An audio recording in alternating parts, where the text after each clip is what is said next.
د شنډېدو یا میاشتني عادت بندېدلو نښې نښانې زما لپاره په سر کې د میاشتني عادت نامنظم والی و. میاشتنی عادت مې منظم نه و، نو فکر مې وکړ چې داسې نه وي چې مېندواره شوې یم او یا بله کومه خبره وي. نو بیا مې په همدې اړه له خپل ډاکټر سره خبرې وکړې.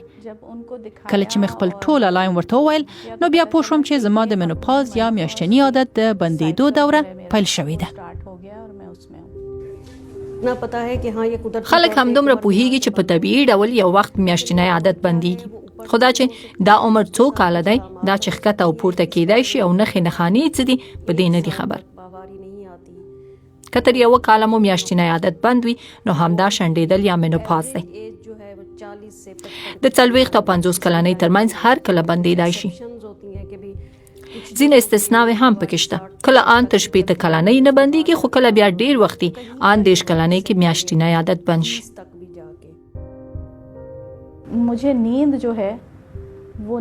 ما ته خوب سم نه راته، نو د ماشومانو د ښوونځي لپاره خو باید سهار وختي پاڅېدلی. نو کله به مې زړه کېده چې بیخي ښوونځي ته به ونه ځم.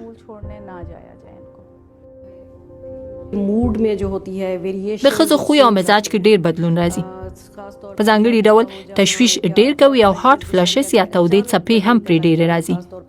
یعنی ځینې وخت یو ناڅاپي ډېره ګرمي پرې راشي، یا د شپې لخوا ډېرې خولې کوي، ځان یې ډېر وچ وي. نو دا ډول بدلونونه د هورمونونو له وجې رامنځته کېږي.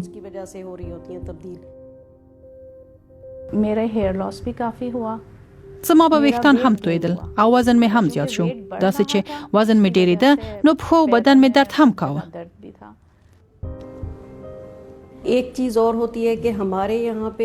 یوه بله خبره دا ده چې کله د یوې ښځې میاشتنی عادت منظم وي، نو وایي زه هر څه سم دي، خو چې بند شي نو نارامه کېږي. دې سره یې اندېښنې هم ډېرېږي. د میړه ملاتړ ډېر اړین دی. دا ملاتړ ښځو ته د تراپي په څېر دی. نو که سم ملاتړ یې وکړي، له دې سره د ښځې اندېښنې هم کمیږي او ښایي دا نښې نښانې هم ډېرې احساس نه کړي.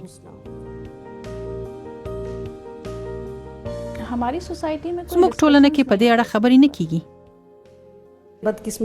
زموږ بدبختي دا ده چې د شنډېدو او میاشتني عادت د بندېدو په اړه هیڅ پوهاوی نشته. په ټوله کې په رسنیو او یا له نورو لارو داسې هیڅ څه نشته چې زموږ ښځو ته په دې اړه پوهاوی ورکړي.